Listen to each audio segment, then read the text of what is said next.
اعوذ باللہ من الشیطان الرجیم بسم اللہ الرحمن الرحیم۔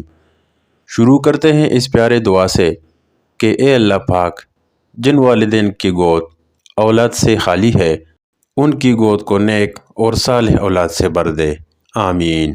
پیارے دوستو، آج ہم بات کریں گے حضرت آدم علیہ السلام اور کتے کی پیدائش کی۔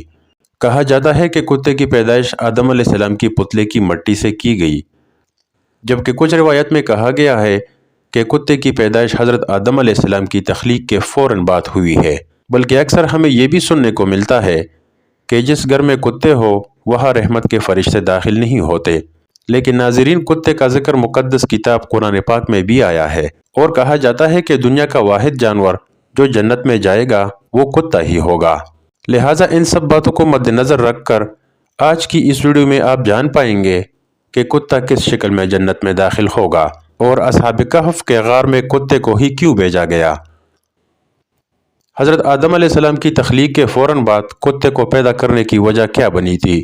ناظرین، کتے کی پیدائش پر یہ سب عجیب و غریب اور دلچسپ تحقیق یوٹیوب کے چینل ارسم وائس سے آپ کے ساتھ شیئر کر رہے ہیں۔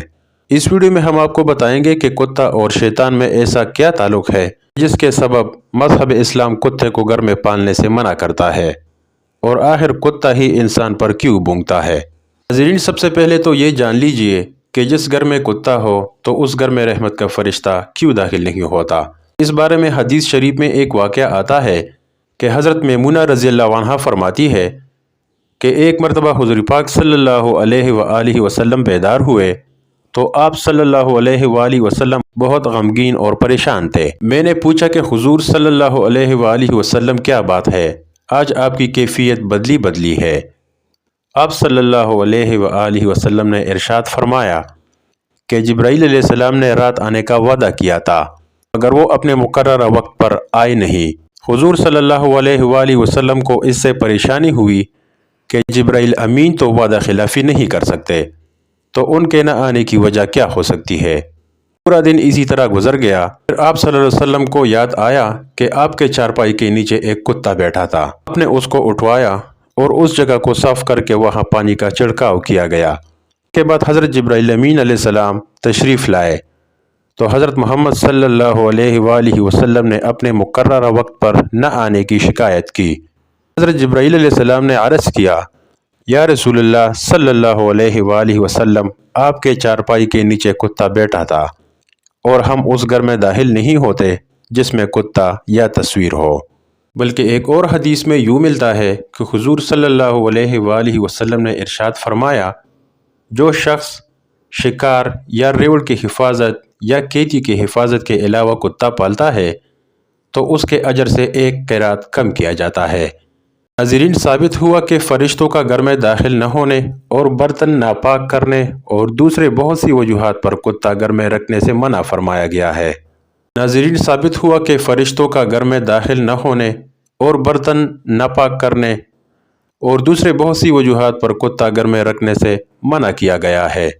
گھر میں کتا پالا ہوا ہوتا ہے تو وہ گھر والوں کے بے خبری میں کھانے پینے کی برتن وغیرہ میں منہ ڈالتا رہتا ہے۔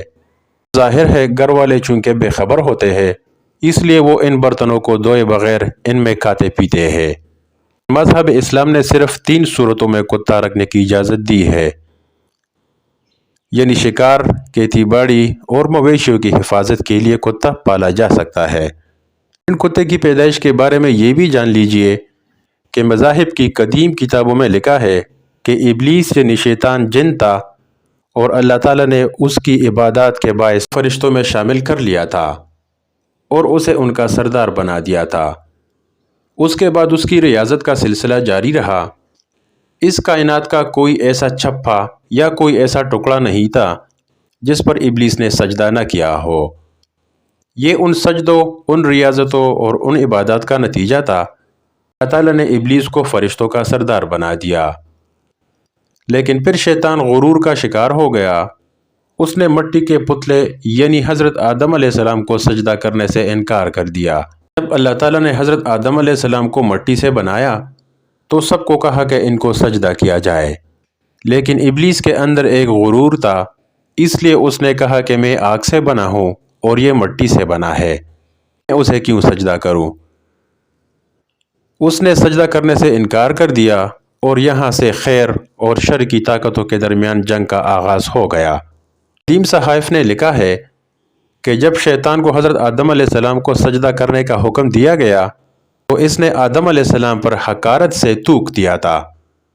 شیطان کا تھوک حضرت آدم علیہ السلام کے پیٹ پر گرا تھا اور اس کے بعد اللہ تعالیٰ نے حضرت جبرائیل علیہ السلام کو تھوکنے والی جگہ سے مٹی نکالنے کا حکم دے دیا۔ اس کے بعد اللہ تعالیٰ نے حضرت جبرائیل علیہ السلام کو تھوکنے والی جگہ سے مٹی نکالنے کا حکم دے دیا تھا۔ حضرت جبرائیل علیہ السلام نے یہ مٹی نکالی تو حضرت آدم علیہ السلام کے پیٹ پر ایک چھوٹا سا سوراخ بن گیا۔ یہ سوراخ آج بھی ناف کی شکل میں ہمارے پیٹ پر موجود ہے۔ اللہ تعالیٰ نے اس ناف کی مٹی سے جس پر شیطان نے تھوکا تھا اس سے کتے کو بنایا تھا۔ ناظرین، کتے کی تخلیق کے متعلق دوسری روایات یہ بھی ملتی ہے کہ جب حضرت آدم علیہ السلام اور حضرت اماں حوا علیہ السلام کو اللہ تعالیٰ نے زمین پر بھیجا تو شیطان نے زمینی درندوں کو ورغلایا کہ وہ ان دونوں کو کھا جائے۔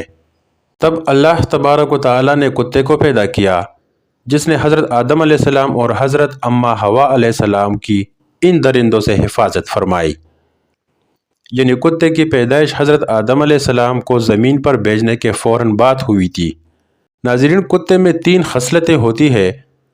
یہ انسان سے محبت کرتا ہے۔ کتا انسان سے محبت کیوں کرتا ہے وہ بھی اس ویڈیو میں ہم آپ کو بتاتے ہیں، کیونکہ انسان بھی مٹی سے بنا ہوا ایک پتلا ہے اور کتا بھی مٹی سے بنا ہے، اس لیے کتا انسان سے محبت کرتا ہے۔ لہٰذا اگر کتے کے بارے میں آپ کو یہ بتایا جائے کہ کتا رات کو کیوں جاگتا رہتا ہے، اس کی وجہ یہ ہے کہ مٹی کو حضرت جبرائیل علیہ السلام کے ہاتھ لگے تھے۔ اور ہاں، کتا انسان پر بھونکتا ہے۔ یہ انسان پر کیوں بھونکتا ہے؟ اس کی وجہ یہ ہے کہ اس کی مٹی میں شیطان کا تھوک شامل ہے اور کتا دنیا کی واحد مخلوق ہے جو شیطان کو دیکھ سکتی ہے۔ شاید یہی وجہ ہے کہ رات کے اندھیرے میں کب شیطانوں کے قافلے آسمانوں سے اترتے ہیں تو کتے اوپر دیکھ کر ایک خوفناک آواز نکالتا ہے۔ ناظرین، غیر مسلم اقوام خاص کر یورپ میں کتے کو گھر کا ایک ضروری فرد سمجھا جاتا ہے۔ ان خواتین نے یہاں کتے پالے ہوتے ہیں تو وہ کہتی ہے کہ اگر تمہیں مجھ سے محبت ہے تو میرے کتے سے بھی محبت کرنا ہوگی۔ یہاں تک کہ یورپ میں کتوں سے محبت حرام کاریوں میں بدل چکی ہے۔ بس یہ بات یاد رکھیے کہ کتا چاہے کتنا ہی وفادار کیوں نہ ہو، اگر آپ نے کھیتی کی حفاظت، شکار یا اپنی جانوروں کی ریوڑ کی حفاظت کے لیے نہیں پالا تو پھر روزانہ آپ کی اجر سے 1 قیرات کم کیا جائے گا۔ اور یہ بھی یاد رکھیں، حضور صلی اللہ علیہ وآلہ وسلم نے 1 قیرات کو پہاڑ سے تشبیہ دی ہے۔ اب آپ خود اندازہ کر لیجئے کہ کس قدر اجر آپ روزانہ گنوا رہے ہیں۔ اللہ تبارک و تعالیٰ نے سورہ اعراف میں ملم بن بعورہ جو کہ ایک نیک اور عابد شخص تھا، پھر اس نے نفس کی لذت اور دنیا پرستی کے کام شروع کیے تو پھر اللہ تعالیٰ نے اس کو کتے سے تشبیہ دی ہے اور وہ روز قیامت کتے کی شکل میں دوزخ میں شامل ہوگا، اور اصحاب کہف کا کتا ملن بن بعورہ کی شکل میں جنت میں جائے گا۔ اور حضور اکرم صلی اللہ علیہ وآلہ وسلم نے سیاہ کتے کو شیطان کہا ہے۔ بلکہ طبی ماہرین کے مطابق ناپاک جانوروں کو پالنا وباؤں کا باعث ہے۔ خطرناک جراثیم اور وبائیں جانوروں سے انسانوں میں منتقل ہوتی ہے۔ رسول کریم صلی اللہ علیہ وآلہ وسلم نے تو آج سے 1400 سال قبل جو احکامات بتائے، سائنس سے تصدیق ہو رہی ہے۔ طبی ماہرین کے متفقہ رائے ہے کہ جانوروں میں پائے جانے خطرناک جراثیم انسانوں میں منتقل ہوتے ہیں جو وبا پھیلنے کا باعث بنتے ہیں۔ اور اسلام کی روح سے کتا ایک ناپاک جانور ہے۔ اگر ہم اسلام کی تعلیمات پر عمل کریں اور ناپاک جانوروں کو پالنے سے گریز کریں، ان خطرات سے محفوظ رہ سکتے ہیں۔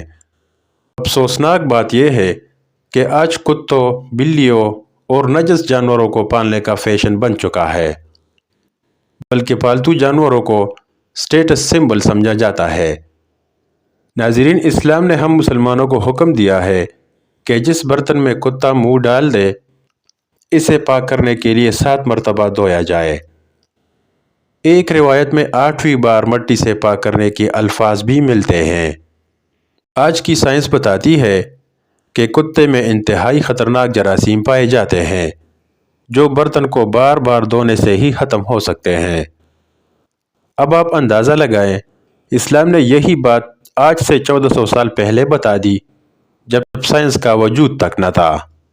ہمیں سمجھ جانا چاہیے کہ اللہ تعالیٰ کے پیارے نبی صلی اللہ علیہ وآلہ وسلم نے جو احکام ہمیں دیے ہیں، انسانیت کی فلاح اسے مان لینے میں ہے۔ اس کے مقابلے میں عقل کے گھوڑے دوڑا کر دلائل دینے سے گریز کرنا چاہیے۔ ایک انگریز ڈاکٹر کے پانی میں کتے نے منہ ڈالا تھا۔ خوردبین کے ذریعے تحقیق کی تو اسے پتہ چلا کہ اس پانی میں کتے کی لعاب کی جو جراثیم آ جاتے ہیں وہ مٹی کے سوا کسی اور چیز سے نہیں مرتے، کیونکہ مٹی میں نوشادر وافر مقدار میں ہوتا ہے جو اور کسی چیز میں نہیں ہوتا، اور یہ کتے کی لعاب میں پائے جانے والے تمام جراثیموں کو ختم کرنے کے لیے کافی ہوتا ہے۔ اسی لیے نبی کریم صلی اللہ علیہ وآلہ وسلم نے مٹی کا نام لیا تھا تاکہ بازاروں میں نوشادر تلاش نہ کرنا پڑے۔ اسی طرح ایک فرانسیسی ڈاکٹر اور اس کی ڈاکٹر بیٹی مصر میں مقیم تھے۔ جب باپ نے یہ حدیث پڑھی تو فوراً ایک برتن میں کتے کے سامنے پانی رکھ دیا۔ جب وہ اس کو پی چکا تو انہوں نے خوردبین سے دیکھا تو اس میں جراثیم موجود تھے۔ پانی گرا کر کئی بار دھویا گیا مگر ہر بار جراثیم برتن میں موجود تھے۔ جب مٹی سے ماجا گیا اور پھر دھو کر خوردبین میں چیک کیا گیا تو جراثیم نہ صرف بالکل ختم ہو گئے تھے بلکہ برتن بھی کھلی طور پر پاک و صاف ہو گیا تھا۔ اس پر دونوں باپ بیٹی مسلمان ہو گئے۔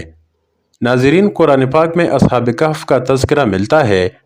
جہاں ان کے کتے کا ذکر آیا ہے وہاں امام قرطبی نے لکھا ہے کہ اس شریعت میں کتے پالنے کی اجازت ہوگی، اس لیے انہوں نے کتا ساتھ لیا ہوگا یا کسی بکریوں کی حفاظت کے لیے تھا۔ افروع احکام میں ایسا ہوتا رہتا ہے کہ مختلف شریعتوں میں افروع احکام مختلف دیے گئے۔ بہرحال اصحاب کہف کا واقعہ سے کتے کی پالنے کی جواز پر استدلال کرنا درست نہ ہوگا۔ اسی طرح مفسرین کرام نے جہاں اصحاب کہف کا ذکر کیا ہے تو وہاں اس بات کی بھی وضاحت فرمائی کہ اصحاب کہف کا صلح کے ساتھ رہا۔ اس کی برکت سے اللہ تعالیٰ نے قرآن مجید میں اس کا ذکر فرما دیا۔